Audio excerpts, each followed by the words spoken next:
नमस्कार साथियों, स्वागत है आपका फाइनेंशियल फ्रीडम पाने के सफ़र पर। दोस्तों, आर्थिक आज़ादी सबके जीवन में कैसे आए, इसके लिए मैं अपने वीडियो आप तक पहुंचाता रहता हूं। दोस्तों, आज मैं अपने पोर्टफोलियो के बारे में बात करने वाला हूं। जी हां, मेरा पोर्टफोलियो जिसमें 26% का नुकसान मुझे दिख रहा है, इस पर हम पूरी बात करते हैं। लेकिन उससे पहले मेरा आपसे एक निवेदन, कृपया चैनल को सब्सक्राइब कर दीजिए और नोटिफिकेशन की बटन को ऑन करके ऑल का घंटा दबा दीजिए, जिससे मेरे सारे वीडियो सबसे पहले आपको देखने को मिले। और हाँ, म्यूचुअल फंड को लेके आपके मन में कोई भी सवाल हो तो कमेंट बॉक्स में जाकर लिखें। मैं आपके सारे सवाल पढ़ता हूं और सबका जवाब जरूर देता हूं। दोस्तों, इस वक्त मार्केट की गिरावट को देख करके सबके मन में बहुत डर बन गया है। समझ में नहीं आ रहा है कि क्या करें। बहुत से कमेंट मेरे पास आते हैं कि मैं अपनी SIP बंद कर दूं, इतना लॉस हो गया है, मैं क्या करूं। तो दोस्तों देखिए, मुझे इससे एक बात याद आती है, कुछ तो ख्वाहिश होगी इन बारिश की बूंदों की, कुछ तो ख्वाहिश होगी इन बारिश की बूंदों की, वरना कौन गिरता है ऊपर जाने के बाद। जी हां, तो क्या ख्वाहिश होगी इनकी, बारिश की बूंदों की? यही ना, बारिश की बूंदें जमीन पर आती हैं और बाद में वाष्प बन के फिर बादल बन जाती हैं और फिर वर्षा करती हैं। यही है दोस्तों मार्केट का हाल। उसको भी नीचे आना है, जमीन को हरा भरा करना है और फिर ऊपर जाना है। हरा भरा कैसे भाई? देखिए, मौका दिया जा रहा है माल खरीदने का, समेटने का। जो खरीद सकते हैं वो खरीद लें, जिनको डर लगता है वो दूर रहें। मैं किसी को भी कहीं भी इन्वेस्टमेंट करने की सलाह नहीं देता। आप अपने रिस्क के अनुसार अपने फाइनेंशियल एडवाइजर की सलाह से ही इन्वेस्ट कीजिए। किसी की बात सुनकर के इन्वेस्टमेंट के लिए चले जाना, ये ठीक नहीं लगता। आपका पैसा है, आप उसका सही इस्तेमाल कर सकते हैं, क्योंकि आपने उसको मेहनत से कमाया है। मैं जो भी आपको बताता हूं वो सिर्फ जानकारी होती है, एजुकेशनल पर्पस से मेरे वीडियो होते हैं। तो चलिए, आपके मन में कोई सवाल हो तो ज़रूर लिखिएगा। देखिए, मैं ग्रो ऐप से इन्वेस्टमेंट करता हूं। संदीप भाई का सवाल भी आया था कि आप कौन से म्यूचुअल फंड ऐप से इन्वेस्ट करते हैं, तो मैं ग्रो ऐप का इस्तेमाल करता हूं, पेटीएम मनी का भी करता हूं। मैं ये जो 26% का रिटर्न है ना, मेरे पोर्टफोलियो में सिर्फ 1 महीने में है। जी हां, सिर्फ 1 महीने में मुझे 26% का रिटर्न मेरे पोर्टफोलियो में दिखाई दे रहा है। मेरे पोर्टफोलियो में कुछ जो फंड हैं, मैं उनकी NAV पे आपको बात करता हूं। वीडियो को स्किप करके मत जाइएगा, वीडियो को पूरा देख लें तो आपका डर काफ़ी हद तक कम हो जाएगा। पहले मैं बता दूं कि मैं एक म्यूचुअल फंड, मेरा एक पोर्टफोलियो है, वो उस पर मैं बात कर रहा हूं। ये मेरा नया पोर्टफोलियो है और मेरे 4-5 पोर्टफोलियो हैं मेरे परिवार के सभी के। और ऐसा क्यों है, मैंने वीडियो में बता चुका हूं, टैक्स के कारण। कि अगर मान लो कभी मैं पैसा निकालता हूं, एक ही पोर्टफोलियो से ज़्यादा पैसा निकालूंगा तो टैक्स बचाने में मुझे दिक्कत होगी, इसलिए अलग अलग पैन कार्ड पे अलग अलग पोर्टफोलियो में इन्वेस्ट करता हूं। 26% का नुकसान मुझे ग्रो ऐप के इस पोर्टफोलियो में दिख रहा है। उसके अलावा जीरोधा के भी मेरे 2 पोर्टफोलियो हैं, 2 अकाउंट हैं, जहां पर भी मुझे 1 से सवा लाख रुपए का लॉस दिख रहा है। लेकिन अब मैं इस पोर्टफोलियो की बात करता हूं। तो मेरे पास देखिए, ध्यान ये रखिएगा कि ये लॉस सिर्फ 1 महीने में मुझे हुआ है। पर कैसे हुआ? देखिए, ICICI प्रूडेंशियल ब्लू चिप का जो फंड है, इसकी जो NAV थी वो 124 रुपये 60 पैसे थी, हाईएस्ट NAV। थोड़ा बहुत कम ज़्यादा हो सकता है, कहीं कहीं मैंने कैलकुलेशन के लिए, सरल बनाने के लिए थोड़ा सा चेंज किया है, तो उसको ध्यान मत दीजिएगा। 124 रुपये 60 पैसे वाली जो NAV थी, यूनिट की प्राइस थी, वो आज 111 रुपये 88 पैसे पर मिल रही है। यहाँ पर एक यूनिट के पीछे 12 रुपये 72 पैसे का लॉस हुआ है। यानी कि ये कह सकते हैं, लॉस कह लें या ये कह लें कि ये वस्तु या ये चीज़ अब हमको सस्ते में मिल रही है। वहीं मैं मोतीलाल निफ्टी बैंक जो म्यूचुअल फंड है उसकी बात करूं तो 20 रुपये जो इसकी हाईएस्ट NAV थी, वो आज 17 रुपये 96 पैसे है, लगभग 2 रुपये NAV में गिरावट थी। UTI निफ्टी 50 इंडेक्स फंड 181 रुपये इसकी NAV थी, जो आज 161 रुपये 98 पैसे पर है, लगभग 20 रुपये सस्ते में हो गई है या गिर गई है कह लीजिए। वहीं मैं आदित्य बिरला सन लाइफ निफ्टी 50 इंडेक्स फंड की बात करूं, इसकी NAV 268 रुपये 32 पैसे से गिरकर आज 240 रुपये 41 पैसे पर मिल रही है, लगभग 28 रुपये यहाँ पर भी हर यूनिट में कम हो गए हैं।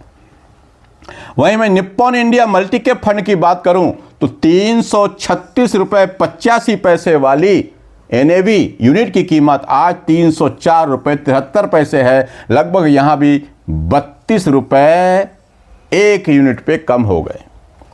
अगला एक्सिस ब्लू चिप फंड की बात करूं, जिसकी NAV 72 रुपये 93 पैसे से घटकर आज 65 रुपये 49 पैसे हो गई, लगभग 7 रुपये एक यूनिट पर नुकसान यहां पर भी देखने को मिल रहा है।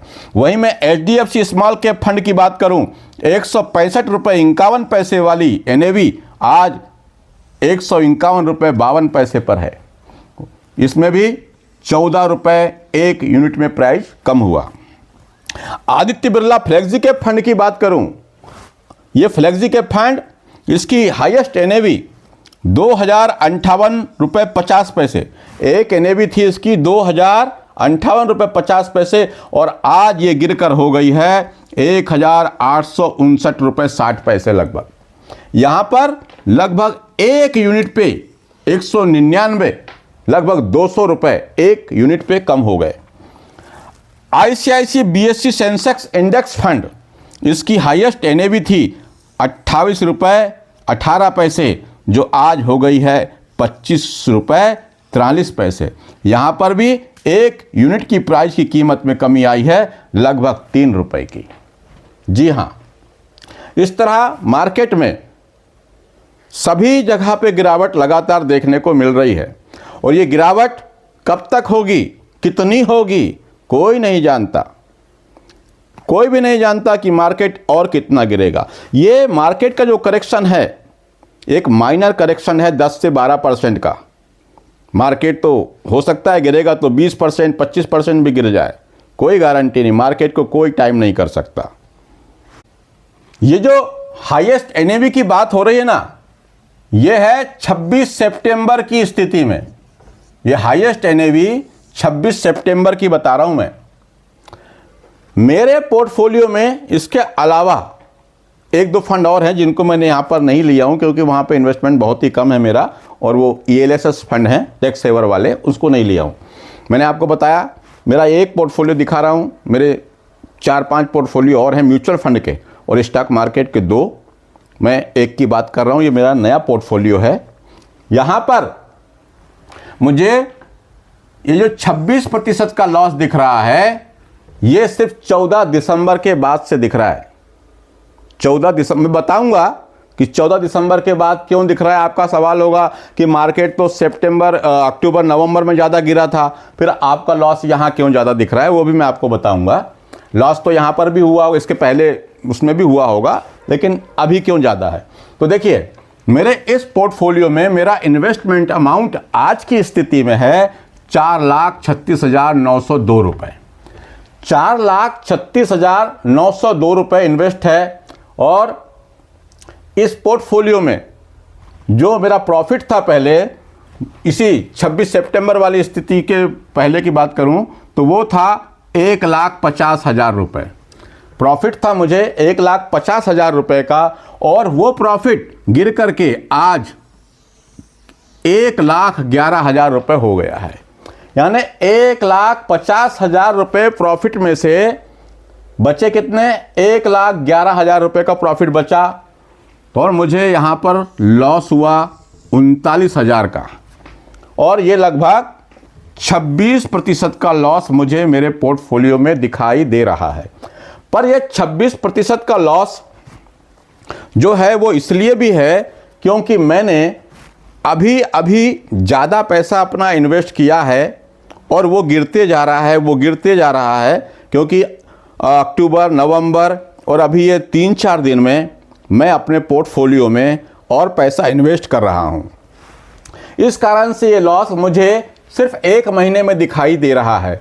14 दिसंबर के पहले तो मेरा प्रॉफिट अच्छा खासा था, लेकिन उसके बाद क्योंकि मैं इन्वेस्ट करता जा रहा हूँ ना, उसके बाद गिरते जा रहा है, मार्केट गिरते जा रहा है, तो इस कारण से मेरा लॉस इस तरह से लगभग 26% का लॉस मुझे दिखाई दे रहा है।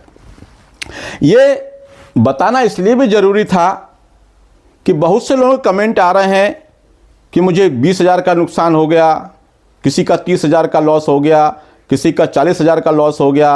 अब ये लॉस जो हुआ तो हो सकता है ये लॉस जो था उनके लगाए हुए पैसों में से कम हुआ हो या उनके प्रॉफिट में से कम हुआ हो, लेकिन अगर जो कुछ 3-4 साल 2 साल पहले से मार्केट में है तो उनको कोई नुकसान उनके पैसे में नहीं हुआ होगा, ऐसा मुझे लगता है। हाँ, लेकिन अगर आपने फंड अच्छे नहीं चुने हों, रेगुलर प्लान ज़्यादा ले लिए हों, थीमेटिक फंड आपके पास ज़्यादा हों, सेक्टोरल फंड आपके पास ज़्यादा हों, मैं बहुत से कमेंट पढ़ता हूं, उसमें बहुत से लोगों के पास में जो नए नए फंड आए हुए हैं ना, जिनका AUM भी कम है, उनके पास पैसा भी कम है फंड में, किसी का तो 300 करोड़ का है, किसी का और भी कम है, वहां पर भी लोग पैसा लगाए हुए हैं। जब भी IPO म्यूचुअल फंड का NFO आता है, लोग वहां पर अपना लमसम पैसा डाल देते हैं इस उम्मीद में कि यहां पे ज़्यादा प्रॉफिट होगा। पर मैं थीमेटिक फंड, सेक्टोरल फंड, इनमें ज़्यादा इन्वेस्ट पसंद नहीं करता। हाँ, मेरे पोर्टफोलियो में एक सेक्टोरल फंड है IT का, क्योंकि मुझे ऐसा लगता है कि IT में ग्रोथ अभी बची है। और अभी ये मार्केट की गिरावट है ना, उसके बहुत सारे कारण हैं। अभी अमेरिका में ट्रंप की शपथ भी नहीं हुई है, फिर अपने यहाँ पर अभी दिल्ली का चुनाव सामने खड़ा हुआ है, फरवरी में अपना बजट आने वाला है, तो ये सब मार्केट देख रहा है और मार्केट फ्यूचर को देख के काम करता है। उसको वहाँ बड़े बड़े लोग हैं, वो सब अंदरूनी जानकारी उनके पास पहुँच जाती हैं और वो फ्यूचर को देख के अपना काम करते हैं। तो देखना ये होगा कि ये लगभग जो 2 महीने हैं ना, जनवरी पूरा और लगभग फरवरी, ये मार्केट के लिए बड़ा महत्वपूर्ण होगा। मार्केट इन सब चीज़ों को देखेगा, बजट को देखेगा। बजट में कुछ अच्छा आता है, पता चला कि और टैक्स की मार आ गई, तो थोड़ा जो बजट अगर बाजार को पसंद नहीं आया तो मार्केट और गिरेगा। लेकिन अब बात आती है कि हम करें तो क्या करें। हाँ, यहाँ पर मैं फिर से बता दूं कि ये ठीक है, लॉस मेरे पैसे पे नहीं है, मुझे अभी भी प्रॉफिट है, मैं प्रॉफिट में हूँ, अभी मेरे सारे पोर्टफोलियो प्रॉफिट में हैं। बस ये है कि मेरा XIR जो था वो कम हो गया, जो 20-22% हुआ करता था वो आज लगभग 16.5% पर है XIRR। तो आप अपने हिसाब से, अपने रिस्क के अनुसार, अगर आप यहाँ पर लंबे समय के लिए आए हैं, सब कुछ जानते हुए आए हैं कि हाई रिस्क हाई रिटर्न, बिना रिस्क के कहीं पैसा नहीं मिलेगा, रिस्क लेंगे तो ही पैसा मिलेगा। लेकिन रिस्क कितना? उतना ही जितना आप सहन कर सकें, जिसके कारण, जिस गिरावट से, जिस कमी के कारण आपकी सेहत खराब ना हो, आपका परिवार खराब ना हो, आपका पैसा खराब ना हो, उतना रिस्क, उतना ही रिस्क लेना चाहिए। कहीं से लोन लेकर के, घर मकान बेच के, FD तोड़वा करके म्यूचुअल फंड में पैसा या शेयर मार्केट में पैसा लगाने की सलाह मैं नहीं देता। आप जो सरप्लस मनी आपके पास बचता है, आप अपने खर्चे को थोड़ा सा और कम करना चाहें तो कर सकते हैं, और उस पैसे को यहाँ इन्वेस्ट करें और लंबे समय के लिए करें। मेरे पास कई सवाल आते हैं जो म्यूचुअल फंड में इन्वेस्ट करना चाहते हैं 3 साल के लिए, कोई कहता है मेरा 5 साल में इतना पैसा बन जाए, भाई 3 साल 5 साल के लिए आप बिल्कुल मत आइए मार्केट में। आप तो बढ़िया आपकी प्यारी लाडली बैंक, वहाँ जाइए, एफडी कराइए, आरडी कराइए और शांति से बैठिए। यहाँ पर तो भाई रिस्क है और यहाँ लंबे समय में ही पैसा बनेगा। वो जो 4 साल मार्केट चल गया ना कोरोना के बाद, अब वैसा रिटर्न मार्केट में मिलने की संभावना लगभग नहीं है। बिल्कुल जान लीजिए। और आपके मन में ऐसे गिरते हुए मार्केट में कोई भी सवाल हो तो कमेंट बॉक्स में लिखिए, मैं आपके सारे सवाल पढ़ता हूं और सबका जवाब देता हूं। लेकिन मैं जो जवाब देता हूं अपने अनुभव के आधार पर देता हूं। और आपको अगर डर लगता है तो आप अपने हिसाब से काम करें, मेरी सलाह भी मानना जरूरी नहीं है। आप अपने रिस्क के अनुसार काम करें। मेरे कहने से क्या होता है, आपने लिखा मेरा इतने का लॉस है, सब कई कमेंट आते हैं कि बना रहूं कि निकल जाऊं, एसआईपी बंद कर दूं। देखिए, अगर आपके पास घर चलाने में या कहीं कोई दिक्कत नहीं हो रही है तो मेरा मानना है आप अपनी एसआईपी चालू रखें। और अलग अलग फंड होना चाहिए, अलग अलग एएमसी के फंड होना चाहिए। जैसे अभी क्वांट एएमसी पे कार्रवाई हुई, निप्पॉन पे चल रही है, तो ऐसे में वो पूरे उस एएमसी के पूरे फंड गिरने लगते हैं। इसलिए मैं सबको सलाह देता हूं कि अलग अलग एएमसी के फंड ही होना चाहिए। और इस वक्त में लमसम के लिए भी बहुत से कमेंट आ रहे हैं। आज ये कमेंट आया था, लगभग उनके पास शायद 1.5 लाख या 15 लाख रुपए कुछ आने वाला है, लमसम कहाँ करूं, तो मैं उनको उनके कमेंट पे रिप्लाई जरूर कर दूंगा। लेकिन आपकी उम्र, आपका रिस्क सहने की क्षमता और आप अगर पैसा लगा रहे हैं तो आपके पास टाइम कितना है, सबसे पहले वो जरूरी है। सबसे पहले ये जरूरी है कि आपके पास यहाँ पर टाइम कितना है। साल, 2 साल, 3 साल, 5 साल के लिए आप बिल्कुल भी म्यूचुअल फंड में मत आइए। एफडी करिए बैंक में जाके, और वो 6% 7% जो रिटर्न मिलता है ना, उसको लेके शांत रहिए। यहाँ हाई रिस्क हाई रिटर्न। दोस्तों, चैनल को सब्सक्राइब जरूर कर दीजिएगा। आज के लिए इतना ही। नमस्कार, जय हिंद, जय भारत।